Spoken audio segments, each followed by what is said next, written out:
Hello everyone, my name is Vansh and you are watching LLB study YouTube channel. So आज की इस video में हम डिस्कस करेंगे ट्रांसफ़र ऑफ प्रॉपर्टी एक्ट में इमूवेबल प्रॉपर्टी की डेफिनेशन के बारे में। तो जो टीपीए है उसका सेक्शन 3 एक नेगेटिव डेफिनेशन बताता है इमूवेबल प्रॉपर्टी की। ये बोलता है कि immovable property does not include standing timber, growing crops और ग्रास। इसमें बोला गया है कि इमूवेबल प्रॉपर्टी में क्या क्या इंक्लूड नहीं होगा। क्या क्या इंक्लूड नहीं होगा? फर्स्ट, स्टैंडिंग टिम्बर, मतलब कि वो पेड़ जो अभी काटा नहीं गया है पर उसका यूज़ इन फ्यूचर लकड़ी के लिए होगा, वो आता है स्टैंडिंग टिम्बर में।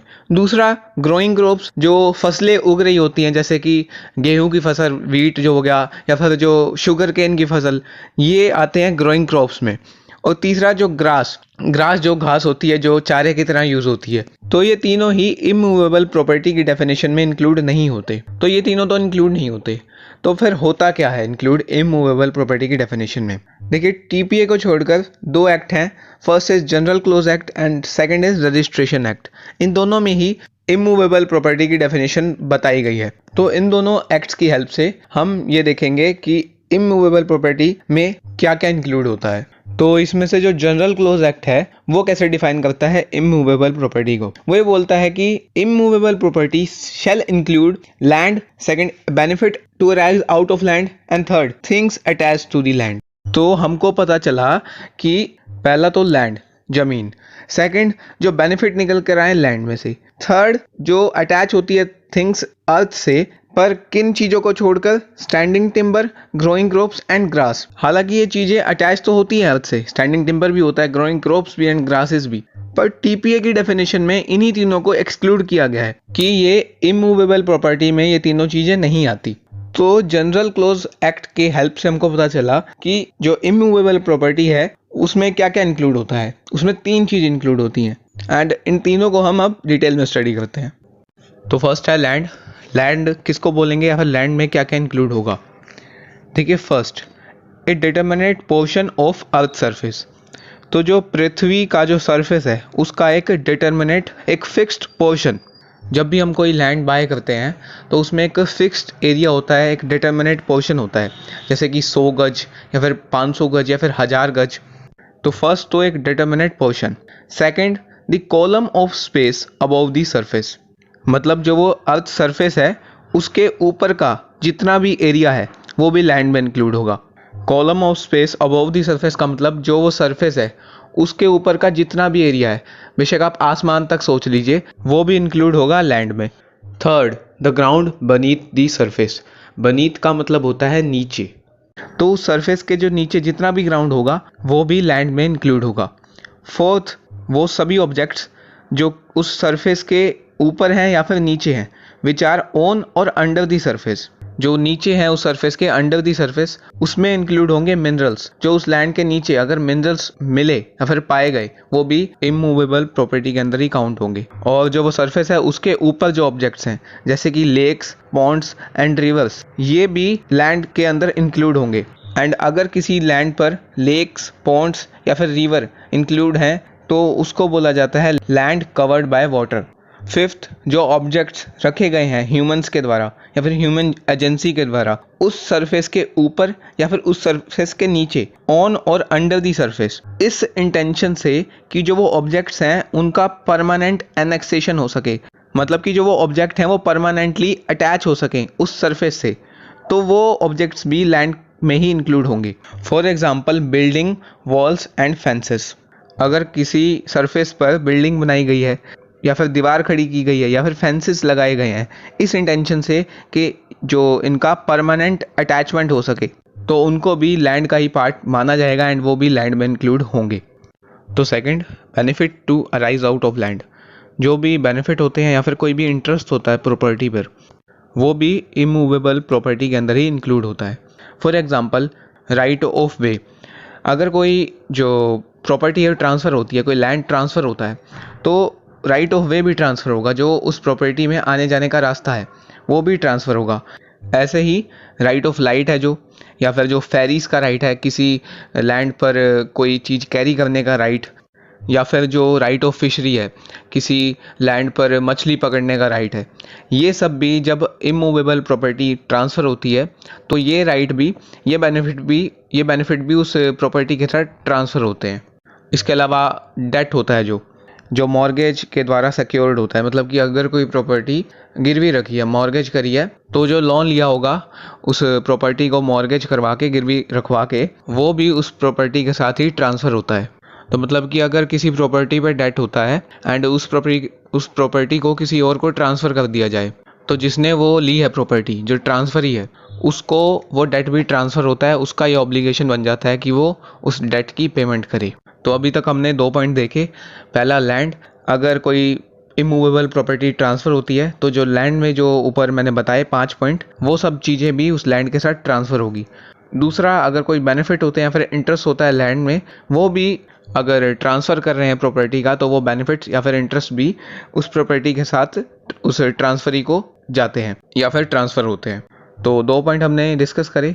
जो थर्ड पॉइंट है, थिंग्स अटैच टू दी अर्थ, इसमें क्या क्या चीज़ें इंक्लूड होती हैं। देखिए, जो जनरल क्लोज एक्ट है उसमें ये नहीं बता रखा कि things attach to the earth का मतलब क्या है, पर जो प्रेजेंट हमारा एक्ट है टीपीए, इसके सेक्शन 3 इंटरप्रिटेशन क्लोज में things attach to the earth का मतलब बताया गया है। एंड सेक्शन 3 के according things attach to the earth में ये 3 चीज़ें इंक्लूड होती हैं। First, rooted in the earth as in case of trees and shrubs, मतलब कि वो सभी चीज़ें जो पृथ्वी के साथ जड़ों के द्वारा अटैच हैं, जैसे कि ट्रीज एंड शर्ब्स, मतलब कि जो पेड़ या फिर झाड़ियाँ। Second, embedded in the earth, मतलब कि जो चीज़ें फिक्स होती हैं अर्थ में, जैसे कि वॉल्स या फिर buildings. Third, attach to what is so embedded for the permanent beneficial enjoyment of that what it is attach. इस पॉइंट का मतलब है जो चीज़ें एम्बेडेड हैं उसके साथ जो अटैच हैं वो भी अटैच टू दी अर्थ की डेफिनेशन में इंक्लूड होगी, अगर उनको परमानेंट बेनिफिशियल एन्जॉयमेंट के लिए वहाँ अटैच किया गया है। तो जो चीज़ें एम्बेडेड हैं उसके साथ जो अटैच हैं, एम्बेडेड क्या है, एम्बेडेड में जैसे कि वॉल्स या फिर बिल्डिंग्स, तो वॉल्स या फिर बिल्डिंग्स के साथ जो चीज़ें अटैच हैं, जैसे कि दरवाजे या फिर खिड़कियाँ, ये भी अटैच टू दी अर्थ की डेफिनेशन में इंक्लूड होंगी। तो इन तीनों को हम डिटेल में स्टडी करते हैं। देखिए, फर्स्ट है things rooted in the earth, मतलब वो चीज़ें जो जड़ों के द्वारा पृथ्वी से अटैच हैं, जैसे कि पेड़ या फिर झाड़ियाँ। पर इसमें जो है स्टैंडिंग टिम्बर इंक्लूड नहीं होगा, हालांकि वो भी रूटेड होता है अर्थ में, पर टीपीए में उसको एक्सक्लूड किया गया है एंड वो इमूवेबल प्रॉपर्टी की डेफिनेशन में नहीं आता। तो स्टैंडिंग टिम्बर जैसे कि जो बबूल का पेड़ होता है या फिर जो शीशम का जो पेड़ होता है, तो ये जो दोनों पेड़ हैं लकड़ी के लिए ही यूज़ होते हैं एंड ये इमूवेबल प्रॉपर्टी की डेफिनेशन में नहीं आते। इनके अलावा जो पेड़ होते हैं जो फल देते हैं, trees which bear fruits are not standing timber, वो जो पेड़ जो फल देते हैं वो स्टैंडिंग टिम्बर की डेफिनेशन में इंक्लूड नहीं होते एंड उनको इमूवेबल प्रॉपर्टी माना जाता है। पर इनके अलावा कुछ ऐसे भी पेड़ हैं जो फ्रूट्स भी देते हैं, पर उनका यूज़ एज ए टिम्बर भी हो सकता है, लकड़ी के पर्पज़ के लिए भी यूज़ हो सकते हैं वो। फॉर एग्जांपल जो मैंगो ट्री होता है वो दोनों पर्पज़ के लिए यूज़ होता है। तो ऐसे पेड़ क्या होंगे, वो मूवेबल होंगे या फिर इमूवेबल होंगे। तो इससे रिलेटेड एक केस है Shantabai versus state of Bombay. तो इस केस में बोला गया था कि अगर कोई ऐसा पेड़ लगाया गया है जो एज ए फ्रूट भी यूज़ हो सकता है, मतलब जो फल भी दे सकता है एंड साथ के साथ वो टिम्बर की तरह भी यूज़ हो सकता है, तो वहाँ पर इंटेंशन देखी जाएगी कि उस जो ट्री है उसको लगाया किस पर्पज़ के लिए गया है। अगर उसको फ्रूट के पर्पज़ से लगाया गया है तो वो इमूवेबल प्रॉपर्टी के अंदर आ जाएंगे। पर अगर उस ट्री को इसलिए लगाया गया है कि उसका यूज़ सूनर और लेटर लकड़ी की तरह हो, मतलब कि लकड़ी के पर्पज़ के लिए हो, तो उस ट्री को स्टैंडिंग टिम्बर कंक्लूड कर लिया जाएगा एंड उसको मूवेबल प्रॉपर्टी मान लिया जाएगा। तो यहाँ इंटेंशन मैटर करती है कि किस पर्पज़ के लिए वो ट्री लगाया गया है। So things attach to the earth में फर्स्ट तो आई things rooted in the earth. जो सेकंड है इसमें वो है things embedded in the earth, मतलब कि वो चीज़ें जो फिक्स्ड हैं अर्थ के साथ या फिर जड़ी हुई है या फिर गड़ी हुई है अर्थ में, पृथ्वी में। सो एम्बेडेड इन द अर्थ में कौन कौन सी थिंग्स इंक्लूड होंगी।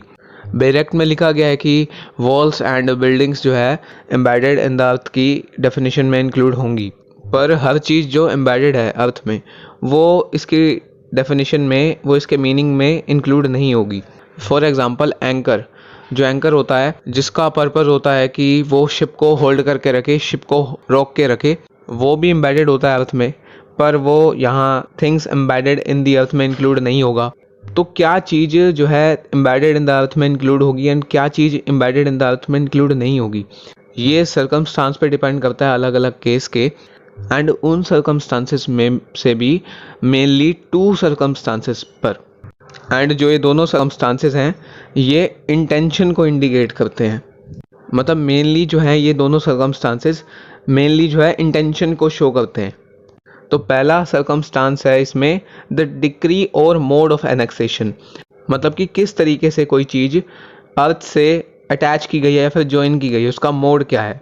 फॉर एग्जांपल जो सीट्स होती हैं सिनेमा हॉल की, उनको एम्बेडेड इन द अर्थ की डेफिनेशन में इंक्लूड किया जाता है। Second, the object of annexation, मतलब क्या पर्पस है या फिर क्या ऑब्जेक्ट है उस अटैचमेंट का या फिर उस चीज़ को ज्वाइन करने का। फॉर एग्जांपल अगर आप कोई ईंट लेकर आते हो या फिर कोई स्टोन लेकर आते हो जो ब्लॉक्स वाले होते हैं, आप उस पर कोई सीमेंट का यूज़ नहीं करते, पर उन ब्लॉक्स को या फिर उन ब्रिक्स को एक दूसरे के ऊपर रख देते हो, इस पर्पस से कि आप वहाँ एक दीवार खड़ी कर सको, एक वॉल बना सको। अब यहाँ आपका ऑब्जेक्ट क्या है या फिर पर्पस क्या है, यहाँ पर एक वॉल बनाने का। बेशक आपने यहाँ सीमेंट का यूज़ नहीं करा उस दीवार को बनाने के लिए, पर आपका वहाँ ऑब्जेक्ट था कि या फिर पर्पस था कि वहाँ एक दीवार खड़ी हो सके। तो जो ये वॉल है वो थिंग्स एम्बेडेड इन द अर्थ की डेफिनेशन में इंक्लूड होगी। पर अगर यही सेम ब्लॉक वाली वॉल किसी बिल्डर के यार्ड में हो या फिर किसी ऐसी जगह हो जहाँ पर ब्रिक्स की या फिर जो स्टोन्स हैं ब्लॉक्स वाले उनकी मैन्युफैक्चरिंग होती हो एंड वो एक दूसरे के ऊपर कन्वीनियंस की वजह से रख रखी हो ताकि ज़्यादा एरिया कवर ना हो, तो वो जो वॉल है वो एम्बेडेड इन द अर्थ के अंदर इंक्लूड नहीं होगी, क्योंकि वहाँ जो है ऑब्जेक्ट ही नहीं है कि वॉल बनाई जाए। तो ये हुआ इसका सेकंड पॉइंट कि थिंग्स एम्बेडेड इन द अर्थ में क्या क्या जो है इंक्लूड होता है। थर्ड जो है वो है things attach to what is so embedded for the permanent beneficial enjoyment of that to which it is attached. तो जो थिंग्स एम्बेडेड हैं अर्थ में एंड उस एम्बेडेड जो है थिंग उसके साथ जो थिंग्स अटैच हैं एंड जो अटैचमेंट है वो परमानेंट बेनिफिशियल एंजॉयमेंट के लिए है, मतलब कि परमानेंटली उस चीज़ का यूज़ हो सके, वो भी things attach to the earth में आएगा। फॉर एग्जाम्पल जो डोर्स एंड विंडोज़ होते हैं, जो दरवाजे और खिड़कियाँ होती हैं, वो हाउस के साथ अटैच होती हैं फॉर परमानेंट एन्जॉयमेंट। यहाँ जो हाउस होता है या फिर उसकी जो वॉल्स होती हैं वो एम्बेडेड होती हैं अर्थ में एंड जो डोर्स एंड विंडोज़ होती हैं उसके साथ अटैच होती हैं। तो जो डोर्स एंड विंडोज़ हैं वो इमूवेबल प्रॉपर्टी के अंदर आएंगे। पर कई ऐसी भी थिंग्स होती हैं जो उन थिंग्स से अटैच होती हैं जो कि एम्बेडेड हैं, पर फिर भी वो इमूवेबल प्रॉपर्टी की डेफिनेशन में लाई नहीं करती। द रीज़न इज़ जो वो चीज़ें हैं, जो वो थिंग्स हैं, वो परमानेंट बेनिफिशियल एन्जॉयमेंट के लिए अटैच नहीं की होती। जैसे कि जो इलेक्ट्रिक फैंस होते हैं या फिर जो विंडो ब्लाइंड्स होती हैं जो कि विंडो को कवर करने के लिए यूज़ होती हैं, ये जो थिंग्स हैं अटैच तो होती हैं उन थिंग्स से जो एम्बेडेड हैं, पर जो ये हैं परमानेंट बेनिफिशियल एन्जॉयमेंट के लिए अटैच नहीं होती, तो इसलिए ये इमूवेबल प्रॉपर्टी की डेफिनेशन में नहीं आती। तो यहाँ तक अभी हमने स्टडी कर लिया एंड ये देख लिया हमने कि इमूवेबल प्रॉपर्टी की डेफिनेशन में क्या क्या चीज़ें इंक्लूड होती हैं। एंड इनके अलावा 3 चीज़ें हैं जो टीपीए की डेफिनेशन में एक्सक्लूड की गई हैं कि ये जो है इमूवेबल प्रॉपर्टी की डेफिनेशन में नहीं आती, जो कि हैं standing timber, growing crops and grass. इनको भी है हम जो थोड़ा सा डिटेल में स्टडी कर लेते हैं, फिर हमारा ये टॉपिक बिल्कुल ख़त्म हो जाएगा। तो फर्स्ट है इसमें स्टैंडिंग टिम्बर। स्टैंडिंग टिम्बर में कौन कौन से फ्रूट्स आते हैं, इसके एग्जांपल हैं बबूल ट्री, शीशम का जो पेड़ है, neem, peepal, banyan, teak and bamboo, ये सब आते हैं स्टैंडिंग टिम्बर में, क्योंकि ये लकड़ी के लिए यूज़ होते हैं एंड ये फ्रूट जो है बियर नहीं करते। सेकंड जो है ग्रोइंग क्रॉप्स, जो फसलें होती हैं, इसके एग्जांपल हैं जैसे कि क्रीपर्स जो कि बेल होती है कई सब्जियों की, जैसे कि लौकी की या फिर कद्दू की, या फिर दूसरी फसलें जैसे कि गन्ने की फसल, शुगर केन, या फिर गेहूं की जो वीट होता है, या फिर बारले जो की फसल जिसको हम बोलते हैं, वो ग्रोइंग क्रॉप्स में इंक्लूड होती हैं एंड ये जो है इमूवेबल प्रॉपर्टी की डेफिनेशन में नहीं आती। थर्ड जो है इसमें ग्रास, जो ग्रास जो है वो चारे की तरह यूज़ होती है, फोडर की तरह, एंड ये भी इमूवेबल प्रॉपर्टी नहीं मानी जाती। सो ये हो गया आज का हमारा टॉपिक ख़त्म। होप सो आपको वीडियो अच्छी लगी होगी। अगर वीडियो अच्छी लगी हो तो प्लीज़ लाइक कीजिए एंड सब्सक्राइब कीजिए इस चैनल को, एलएलबी स्टडी को, और भी लॉ टॉपिक से रिलेटेड वीडियोस देखने के लिए। एंड मुझसे कनेक्ट होने के लिए आप मुझे इंस्टाग्राम पे फॉलो कर सकते हैं। मैं जो इंस्टाग्राम का जो लिंक है वो डिस्क्रिप्शन बॉक्स में दिया गया है। So that was it for today. Have a nice day.